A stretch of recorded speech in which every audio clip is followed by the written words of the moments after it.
Selanjutnya melalui hirupan. Ya, hirupan. Hirupan ini berarti dihirup. Gimana caranya? Jadi kebetulan produk Habas ini kan menggunakan kapsul. Ya, kapsulnya seperti ini. Nah, ini harus dibuka dulu kapsulnya. Ambil gunting gitu ya. Jadi guntingnya kita potong kapsulnya, terus minyaknya itu diteteskan ke minuman yang masih panas. Ya. Nah, minumannya apa? Terserah. Senangnya apa? Kopi ya boleh campur ke kopinya. Senangnya teh ya boleh, atau ya udah air putih aja, saya nggak suka yang minuman aneh-aneh, ya udah air putih tapi yang panas ya. Jadi kuncinya minyak dicampur minuman panas, dihirup uapnya ya. Jadi kalau berwujud kapsul seperti produk ini, buka dulu kapsulnya, ambil paling tidak 3. Nah itu kemudian dituang di minuman panasnya. Nah kemudian dihirup-hirup ya, dihirup-hirup. Kalau sudah dingin gimana? Kalau sudah dingin, air minum tadi diminum sampai habis. Ini tujuannya kenapa? Tujuannya pertama, agar volatile oil itu minyak yang tadi saya katakan seperti minyak kayu putih itu dia bisa terhirup, karena itu reaksinya adalah bisa untuk mengobati. Ya, jadi bisa masuk langsung ke saluran pernafasan atas maupun saluran pernafasan yang bagian tengah atau bawah. Nah ini tujuannya, kenapa dalam bentuk uap? Karena volatile oil tadi mengandung obat.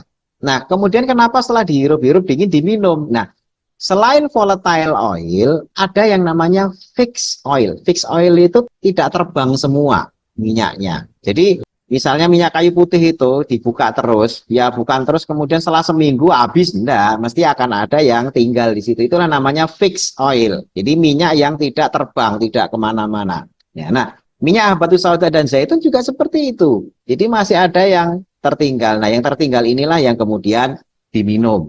Ya, masing-masingnya memiliki khasiat, gitu ya. Makanya di ilustrasi ini kan ada minuman, jadi sebelum diminum itu dihirup-hirup dulu uapnya, uap habatus saudanya. Ya biasanya kita sarankan sih jangan sambil melek, karena uapnya itu agak pedes juga ke mata, kayak orang lagi ngiris bawang bombay karena terkena minyaknya. Ya, jadi untuk keluhan saluran nafas, keluhan saluran nafas ini apa saja? Nah, ini yang pertama rinitis. Loh, rinitis tuh benda apa itu dok gitu ya. Nah rinitis itu ya, ini saya carikan gambarnya yang di bawah itu ya. Ini rinitis. Rinitis itu sebenarnya kayak alergi ya. Gambar yang sebelah kanan ya. Rinitis itu seperti reaksinya alergi. Yang muncul itu adalah reaksi inflamasi. Biasanya bapak-bapak ibu-ibu kalau punya keluhan ini itu ciri khas. Ini ciri khasnya adalah ketika terpapar penyebab rinitisnya itu langsung bersinnya itu bisa gebres-gebres itu berulang kali. Nah, biasanya kalau orang Indonesia itu nyerangnya di pagi hari. Jadi kalau Bapak Ibu atau mungkin punya anak atau punya saudara bangun tidur pagi habis subuh itu kok tiap kali ke kamar mandi gebres 3-4 kali itu berturut-turut dan itu terus langsung meler, langsung mampet, itu namanya rinitis ya. Tapi kalau sudah siang itu hilang sendiri. Kalau sudah siang kan hawanya udah beda. Itu hilang sendiri jam 9, jam 10 udah kerja hilang. Tapi begitu pagi besoknya lagi gebres-gebres lagi sampai meler-meler sampai mampet-mampet. Nah, itu namanya rinitis. Nah, yang terjadi di rongga hidungnya kayak ini, di gambar ini, ya. Jadi rongga hidungnya itu terjadi proses inflamasi. Inflamasi mungkin yang kemarin sudah pernah dapat materinya gitu ya. Itu ada 5 ciri, ya. Pertama kalor, kalor itu anget, panas gitu ya. Di hidungnya itu masih akan terasa panas gitu ya. Kemudian ada rubor, rubor itu kemerahan. Nah ini ya kalau kemerahan nggak kelihatan. Tapi kadang-kadang hidungnya merah itu bisa dilihat ya, dari luar. Tapi kalau dalam jelas merah seperti di gambar ini. Ya, rubor. Kemudian dolor, dolor itu nyeri, nyeri itu ya rasa nggak nyaman, pusing dan lain sebagainya. Ya, kemudian ada tumor, tumor itu bengkak. Jadi salurannya itu jadi membengkak akhirnya mampet. Jadi yang kenapa terjadi mampet? Karena di dalam hidungnya, jadi bisa dilihat di gambarnya itu terjadi pembengkakan atau yang disebut sebagai tumor. Nah, kemudian fungsi olesia, nafas itu jadi fungsinya alat pernafasan jadi berkurang. Jadi namanya mampet kadang-kadang akhirnya nafas lewat mulut gitu ya. Sementara mampet tapi apa namanya, ingusnya meler terus gitu ya. Ingusnya itu meler terus bersin lagi. Nah, ingat itu namanya rinitis. Nah, kalau punya keluhan seperti itu bisa diringankan dengan uap dari habatus sauda. Ya, caranya tadi ya, habats yang bentuknya kapsul dibuka tiga, ya tiga, cukup tiga aja. Kemudian ditaruh di minuman panas, dihirup-hirup. Ya, nanti itu akan cepat sekali reda. Ya, apalagi kalau sudah hari kesekian. Artinya apakah ini terus-menerus? Enggak juga. Kalau kita sudah rutin, kita akan lebih kebal terhadap hawa. Jadi nantinya ke depannya itu setelah rutin konsumsi itu yang namanya terhadap hawa, itu kita akan lebih kebal terhadap pemicu inflamasi ketika kita rutin mengkonsumsi batu sauda. Kemudian yang kedua, sinusitis. Nah, ini beda lagi. Ya, sinusitis itu gambar yang satunya. Jadi sinusitis yang ini. Saya zoom dulu. Nah, sinus itu artinya apa sih? Sinus itu artinya rongga. Kepala kita ini, ya, terutama di daerah wajah, gitu ya, dan juga di agak ke tengah itu juga sebenarnya itu banyak rongga. Kenapa? Kenapa kok kepala kita itu banyak rongga? Ya biar nggak terlalu berat. Kalau padat, bawa kepala aja capek kita, itu kan.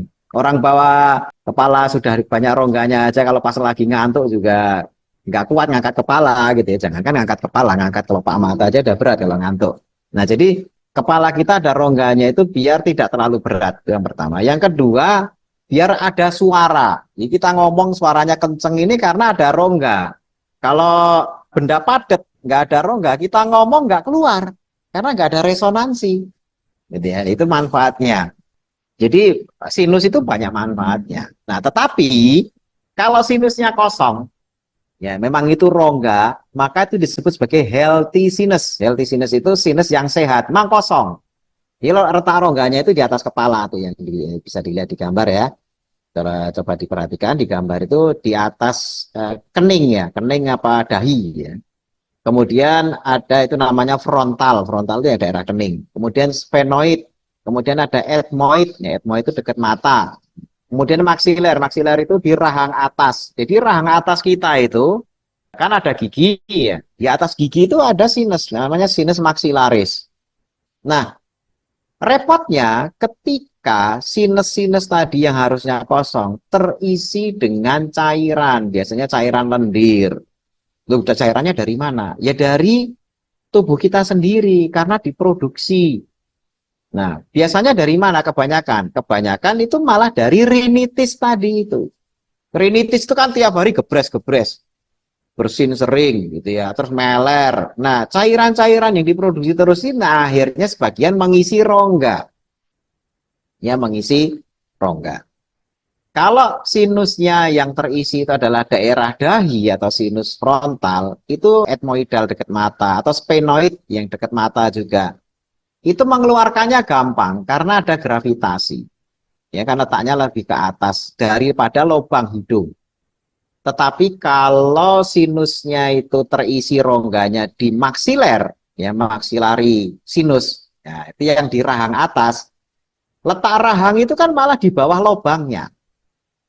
Ya, kita kan punya hidung nih, hidungnya baru pegang hidungnya, rahangnya kan malah di bawah lubang hidung. Itu kalau ada sinus di situ susah keluarnya, ya susah keluarnya. Jadi akhirnya ya para dokter THT terutama, oh, udah Pak operasi. Operasi itu sebenarnya ngapain? Cuma buang cairan. Ya sinusitis kenapa dioperasi itu buang cairan karena nggak punya jalan keluar.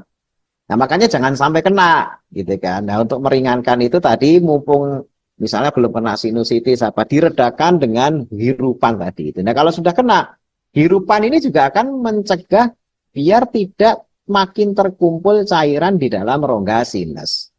Ya. Nah, proses pilek pun sebenarnya sama. Proses pilek itu sebenarnya mirip dengan rinitis. Cuma kalau rinitis itu biasanya reaksi alergi. Kalau pilek itu biasanya karena mikroorganisme, ada bakteri atau virus. Jadi untuk rinitis, sinusitis, pilek, flu, minyak habatus sauda yang dihirup tadi dengan cara yang sudah diterangkan, dipotong kapsulnya, ditetes ke minuman gitu ya. Dihirup, setelah habis baru diminum airnya pas anget-angetan, jangan pas panas dihirup aja. uapnya, begitu udah hangat dingin. Nah, apakah hanya penyakit ini? Ya tidak. Nah, bisa juga untuk asma.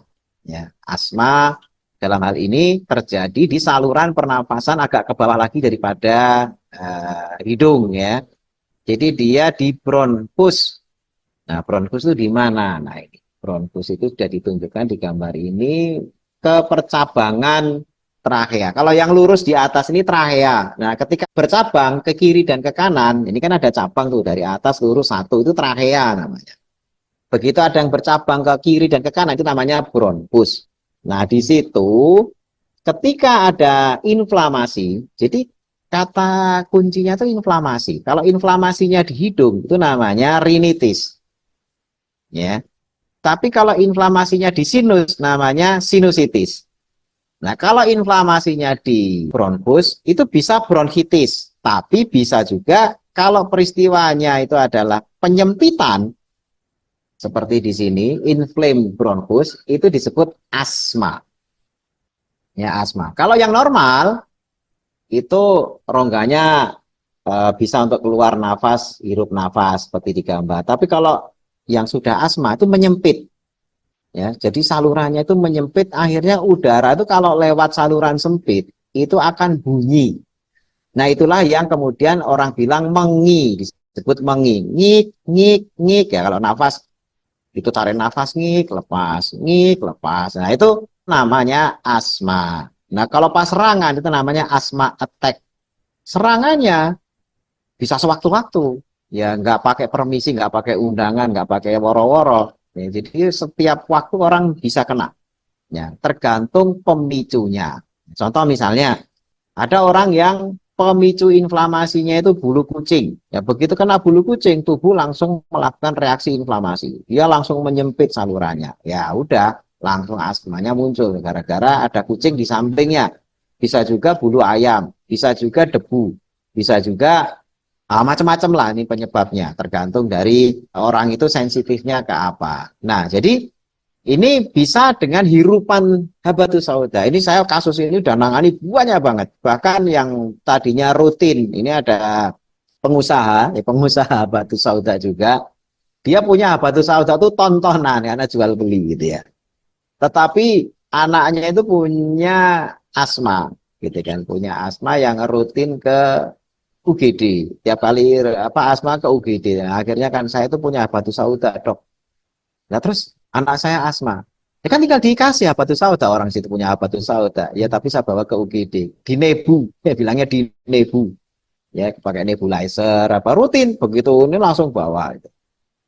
Nah, padahal kadang-kadang kalau pas kambuh, kalau pas ke rumah sakit ya langsung ke rumah sakit. Ini kadang-kadang namanya perjalanan kemana rumah sakit jauh ini gimana dok ya? Ya saya bilang kan punya habatus sauda, gitu kan. Bisa jadi dibawa kemana-mana. Begitu ada serangan asma, uapnya dihirup. Ya, uapnya dihirup, bawa air panas dituang aja, nanti setelah itu diminum. Atau kalau misalnya nggak ada air panas, sekedar dioleskan ke tangan, ya terus dihirup-hirup. Walaupun kalau cuma dioles ke tangan terus dihirup-hirup, itu uapnya kurang kuat untuk masuk ke dalam saluran pernafasan. Ya paling bagus itu adalah kena air panas, uapnya kemana-mana terus dihirup. Nah, ini bisa meredakan. Ketika terjadi asma, itu nama kondisinya bronkokonstriksi. Konstriksi itu menyempit. Nah, tapi kalau melebar, jadi dengan minum atau menghirup habatus sauda tadi itu bisa bronkodilatasi, gitu ya. Jadi melebar rongga bronkusnya. Nah, kenapa kok tetap diminum juga? Karena anti asmanya itu yang dalam minyak habatus sauda itu bisa bekerja langsung ke bronkusnya ketika dihirup. Ya, ini di sini ada riset-risetnya, nanti bisa dibaca risetnya gitu ya. Jadi memiliki zat bronkodilator ya. Nah, ketika dihirup dia langsung melebarkan saluran bronkus. Nah, kalau diminum itu ada zaitunnya. Zaitun itu anti-inflamasi juga. Termasuk juga ada habatus saudanya juga anti-inflamasi dari produk habas ini. Ya, dari anti-inflamasinya dari hirupan juga yang dari diminum. Sehingga dari luar dan dalam ini kerjasama asmanya akan lebih cepat selesai. Nah, ini tips kalau ada serangan asma. Fungsi habas dalam hal ini adalah sebagai bronchodilator atau zat yang bisa menyebabkan penyempitan bronkus ini menjadi melebar. Nah, ini ada pertanyaan, Dok. Beliau selalu bersin-bersin dan juga seperti alergi. Tapi munculnya itu saat pagi dan saat dingin. Apakah bisa disembuhkan dan apakah bisa melakukan penyembuhan tanpa operasi? Kalau untuk tadi ini berarti kasusnya yang namanya rinitis. Ya, rinitis alergika karena pengaruh suhu. Biasanya memang pagi. Tadi kan saya ilustrasikan di penjelasan pagi atau hawa dingin. Ya, lagi ke puncak, ke Lembang gitu ya, begitu kena hawa Lembang, waduh itu langsung meler gebres-gebres gitu ya. Nah, kalau tiba-tiba ada kata operasi, itu berarti rinitisnya sudah mulai menjadi sinusitis. Ya, rinitis yang tadi bikin alergi gebres-gebres bersin-bersin tadi itu sudah menjadi sinusitis. Nah, kalau rinitis alerginya itu tidak usah khawatir dengan hepatitis sauda bisa. Tapi kalau sinusitis, benar-benar sinusitis, itu coba nanti biasanya dokter tidak lantas kemudian bilang, oh ini harus operasi, enggak. Mesti dilihat dulu dengan foto ronsen. Cairannya itu biasanya di mana? Kalau cairan sinusnya itu tadi di daerah etmoidal gitu ya, yang dekat mata tadi atau sphenoidal, yang posisi sinusnya berada di atas lubang, itu biasanya dengan teknik-teknik tertentu bisa dikeluarkan. Karena kan secara gravitasi dia bisa disedot ke keluar gitu ya, cairan di sinusnya itu.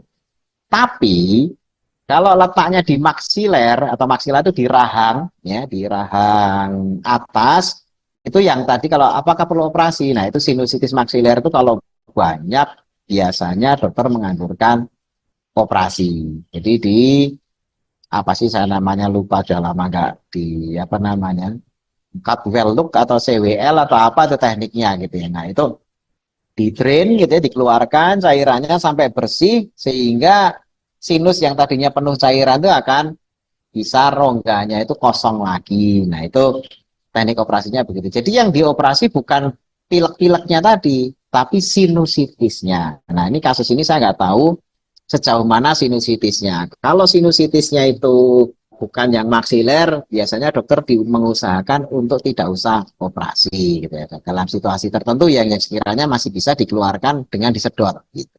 Tapi kalau cuma rinitisnya tadi sudah kita jawab, bisa ditangani dengan hirupan minyak habatus sauda. Sinusitis yang ringan tadi pun, yang sifatnya etmoidal bukan maksiler ya, dengan hirupan pun bisa dikeluarkan, gitu ya. Jadi bisa nanti begitu keluar plong lagi, ya. Karena memang ini penyakit yang umum di negeri kita, kayak seperti di Jepang, ya di Jepang itu sering, terutama pada musim semi.